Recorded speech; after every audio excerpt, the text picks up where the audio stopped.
بھائی آج تم نے کپڑے جو صاف ستھرے پہن دیے ہیں، عثمان نے پتہ نہیں تنزیہ کہا تھا یا پھر مجھے ایسا لگا۔ شاباش ہے، محض نئے کپڑوں کو جتایا جا رہا ہے، میک اپ کر لیتی تو کیا فرماتے جناب؟ میں اندر ہی اندر پھر سے جلنے لگی۔ ارے بجو، اتنے خوبصورت کپڑوں کا ستیہ ناش کرا لیا ہے آپ نے، کسی ڈھنگ کے درزی سے سلوا لیا ہوتا۔ ہنی نے آتے کسی ماہر ڈریس ڈیزائنر کی طرح نقطے نکالنے شروع کر دیے۔ بھائی یہ اپنی درزی بھی خود ہی ہیں۔ عثمان کا انداز پھر جلا کٹا تھا۔ یہ ان کو کیا ہوتا جا رہا ہے؟ میں ہنی کو چھوڑ کر عثمان کو دیکھنے لگی۔ اگلے چند روز قدرے خاموشی رہی گھر میں۔ ہنی اور رضوان ہنی کی بڑی بہن کے ہاں ایبٹ آباد گئے ہوئے تھے۔ کتنا سناٹا سا محسوس ہوتا ہے گھر میں ایک دو افراد کے جانے سے ہی، حالانکہ ہم سب موجود ہیں گھر میں۔ مومنہ کالج سے لوٹی تو سب کو برآمدے میں بیٹھے دیکھ کر بولی، ہاں بے شک یہ سچ ہے بیٹی، ہر فرد کا اپنا مقام ہوتا ہے، اپنی جگہ ہوتی ہے گھر میں، پھر وہ نظر نہ آئے تو کمی تو محسوس ہوتی ہے نا، بابا جان بولے تھے۔ شکر تھا کہ عثمان ابھی آفس سے نہیں لوٹے تھے، ورنہ وہ کچھ جلے کٹھے کا اضافہ کر کے ہنی کی اہمیت اور بھی بڑھا دیتے، اور مجھے بے طرح محسوس ہونے لگا کہ ہنی کی کمی جتنی یہ سب محسوس کر رہے ہیں، کیا میں اگر کچھ روز کے لیے گھر سے جاؤں تو بھی ایسے ہی کریں گے؟ شاید نہیں، کیونکہ میں ہنی کی طرح ہر وقت بنی سنوری خوبصورتی کا مجسمہ بن کر نہیں رہتی ہوں، جس کو ہر آنے جانے والا دیکھ کر کہے، واہ شیخ صاحب کی بہو کتنی خوبصورت ہے، جس جگہ بیٹھتی ہے اس جگہ کو سجا دیتی ہے۔ یا پھر میں اس کی طرح ہر طرف کہہ کہی نہیں بکھیر سکتی ہوں۔ میرا تو ایک پاؤں کچن میں ہوتا ہے اور دوسرا چھت پر۔ صفائی ستھرائی ماسی کی موجودگی میں میری تسلی کی نہ ہوتی، تنگ آ کر خود اس کے ساتھ شروع ہو جاتی۔ ایک بیڈ کی چادر کو ہی سنوار کر اس طرح سلوٹیں نکالتی جیسے کوئی دلہن سجا رہی ہوں، پھر اپنی اماں جی کے بتائے ہوئے کھانا بنانے کے طریقوں کے مطابق ایک ایک کھانا بنانے میں جی جان سے جٹ جاتی۔ چائے پیاز اور لہسن کی بدبو جسم کا حصہ بن جاتی۔ واہ اماں جان، آپ نے اچھے کمیوں والے سارے وصف ہم میں پیدا کر دیے، اور یوں سرخرو ہیں اپنی دی ہوئی تربیت سے گویا کوئی قلعہ فتح کر لیا۔ بھلا یہ کام باورچی ماسی پھر درزی سے بھی کروائے جا سکتے ہیں، جو میں یا پھر میری دونوں بہنیں کرتی ہیں۔ بڑی صالحہ باجی تایا کے یہاں بیاہ کر گئی تھیں، 10 سال ہو گئے ان کو بیاہے، وہ بھی سگڑاپی کی مثال بننے کے لیے ہر وقت سسرالیوں کی خوشامد میں لگی رہتی ہیں، اور کم بخت ساتھ میں مجھے بھی اسی طرح نصیحتیں کرتی رہتی تھیں۔ دماغ خراب کر کے رکھ دیا۔ معدے سے دل میں اترو سسرال والوں کے، اچھے اچھے کھانے بناؤ، گھر کو مثل آئینہ بنا دو، آنے جانے والے پر اچھا اثر پڑتا ہے کہ بہو صفائی پسند ہے، اچھے اخلاق رکھو، کیونکہ ایک لڑکی پورے خاندان کی نمائندہ بن کر جاتی ہے، اپنے اچھے طور طریقوں سے اپنے سسرال جا کر ثابت کرتی ہے کہ وہ اچھے خاندان کی ہے، اچھی ماں کی تربیت یافتہ ہے۔ واہ جی، کمال کر دیا اماں جی، آپ نے اور باجی تم نے بھی، 6 سال ہو گئے خود کو رگڑتے، نہ تو وہ تعریف ہوئی کبھی، نہ اتنا مقام ملا جتنا اس ہنی کی بچی کو چند ماہ میں ہی مل گیا۔ اب ثابت کروں گی اماں جی کہ آپ غلط تھیں، اور باجی تم بھی۔ ہنی کے آتے ہی اب میں میکے جانے کی رہنے کے لیے میرے باپ نے کوئی چولہے چوکے سے وارکل تو نہیں بھیجا تھا کہ میں ان کی خدمتوں کے لیے یہیں پڑی سڑتی رہوں۔ میں نے آج دل کی سنی نہ دماغ کو کچھ کہنے کا موقع دیا، اور خود سے فیصلہ کر لیا کہ پورے 1 ہفتے کے لیے اپنی اماں جی کے ہاں جاؤں گی۔ پھر صرف فیصلے پر ہی اکتفا نہ کیا، اس کو عملی جامہ بھی پہنایا۔ ہنی ہفتے کو گھر واپس پہنچی، اتوار کو میں نے بیگ تیار کر لیا۔ ارے بہو خیریت تو ہے؟ امی جی اور بابا جان ایک ساتھ بولے۔ جی وہ اماں جی بہت دفعہ کہہ چکی ہیں کچھ روز کے لیے آؤں۔ میں نے بڑی عاجزی سے سراسر جھوٹ بولا، کیا کرتی، ایک کم بخت دل بڑا ہی کمزور واقع ہوا تھا، خود پر کوئی الزام لینے پر تیار ہی نہیں تھا۔ اچھی بات ہے بیٹا، ضرور جاؤ، ظاہر ہے ماں کا دل چاہتا ہوگا۔ بابا جان جلدی سے میری ہم نوائی میں بولے۔ نومی بھی بڑا خوش تھا کہ نانی کہاں رہنے کے لیے جا رہا تھا۔ عثمان نے نہ تو اپنی خوشی کا اظہار کیا تھا اور نہ اداسی کا۔ جب میں نے رات انہیں اپنا پروگرام بتایا، یعنی ان کے نزدیک میری موجودگی یا غیر موجودگی یکساں تھی۔ اماں جی بے حد خوش تھیں ہمارے آنے سے، لیکن ساتھ ہی الجھ سے گئی تھی جب ہمارا لمبا پروگرام دیکھا۔ ارے اماں جی بالکل خیریت سے آئی ہوں، دل چاہا کچھ روز آپ کے پاس رہوں، کل کو نومی کو اسکول جانا شروع کر دے گا تو اس طرح کا رہنا تو مشکل ہوگا نا، اسی لیے سوچا کچھ دن رہ کر آؤں۔ اماں جی کی تسلی ہو گئی۔ اور اب حج بھی نہیں، دوسری بہو آ چکی ہے گھر میں تو تمہاری ساس پر بوجھ بھی نہیں پڑے گا کام کا، ابا جی بھی بولے۔ صوفیہ میری چھوٹی بہن میرے اور نومی کے آگے بچھی جا رہی تھی، کسی کام کو ہاتھ نہ لگانے دیتی، اور انیس کا بھی خوشی سے عجیب ہی حال تھا۔ ہم لوگ رہنے کے لیے آئے ہیں، مجھے اپنا آپ اتنا اہم اور معتبر سا لگنے لگتا کہ کوئی تو ہے جسے میری پرواہ ہے، خواہ میری بہن ہو، میری امی یا میرے ابا جی یا میرا بھائی۔ انسان میں قناعت کیوں نہیں ہے؟ اتنے سارے چاہنے والوں کی موجودگی میں بھی ہر وقت گلہ ہی کیے جاتا ہے۔ فلاں اس سے محبت نہیں کرتا، اتنی اہمیت کیوں نہیں دیتا؟ ایک ذرا سی کمی سے ہم کتنا واویلا کرتے ہیں۔ جو کچھ میسر ہے اس پہ شکر کیوں نہیں کرتے؟ قناعت کیوں نہیں کرتے؟ میں عجیب سی سوچوں میں گھر گئی، یہاں آ کر بھی۔ خیریت تو ہے؟ چپ چپ سے کیوں ہو؟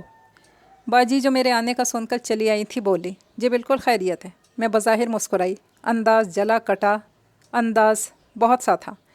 اچھا، لیکن لگ نہیں رہا۔ میرے قریب بیٹھ گئی۔ چند ایک ادھر ادھر کی باتوں کے بعد میں اصل مقصد کی طرف آ ہی گئی۔ باجی کافی دیر تک بڑی خاموشی سے میری ساری باتیں سنتے رہی، ایک دم سے ہی شروع ہو گئی۔ دیکھو ندرت، یہ باتیں امی جی کے سامنے مت کرنا۔ میں اس لیے نہیں کہہ رہی کہ ان کا دل دکھے گا، بلکہ اس لیے کہ انہیں افسوس ہوگا۔ ان کی وہ ساری محنت اکارت گئی جو انہوں نے تمہاری تربیت پر کی تھی۔ میں جو کسی اور ہی قسم کی ہمدردی کی توقع کر رہی تھی، باجی کے منہ سے اس قسم کا جملہ سن کر ہونکوں کی طرح ان کی طرف دیکھنے لگی۔ جب ہمارے گھر میں کوئی نیا بندہ آئے گا تو کیا ہم اسے اہمیت نہیں دیں گے؟ پھر ہنی دلہن بن کر اس گھر میں آئی ہے تو کیا اس کے چاؤں چوچلے نہ ہوں گے؟ اب کل کو ذیشان کی بیوی آئے گی، تم وہ بھی محسوس کرو گی کہ گھر والے سے کیوں پوچھتے بلاتے ہیں۔ لیکن باجی، میں محض پوچھنے بلانے کی بات نہیں کر رہی ہوں، اس اہمیت کی کر رہی ہوں جو گھر میں اسے دی جا رہی ہے۔ میں نے درمیان سے باجی کو ٹوکا۔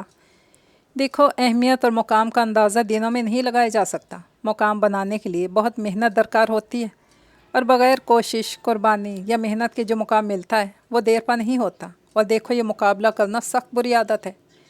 اس طرح پورے گھر کی فضا متاثر ہوتی ہے۔ خراب رویہ پورے ماحول کو خراب کرتا ہے، اور برا ماحول انسان کو صحت مند نہیں رہنے دیتا، جسمانی نہ صحیح دماغی بیمار بنا دیتا ہے۔ تم صرف ایک بہو یا بیوی نہیں، ایک ماں بھی ہو۔ جب تک خود صحت مند جسم اور دماغ کی مالک نہیں ہوگی، کیسے صحت مند ماحول دے سکو گی اپنے بچوں کو؟ باجی، یہ سب کتابی باتیں، کچھ نہیں رکھا ان میں باجی کی لمبی تقریر سے بیزار ہونے لگی۔ واقعی کتابی باتیں، لیکن لکھنے والا ان سب تجربات سے گزر کر لکھتا ہے۔ پھر کتنی عجیب بات ہے، تمہارے اور ہنی کے مقابلے میں ہنی تم سے جیت گئی۔ باجی نے اب کے طنزیہ انداز اختیار کیا۔ وہ کیسے؟ میں قدرے غصے سے بولی۔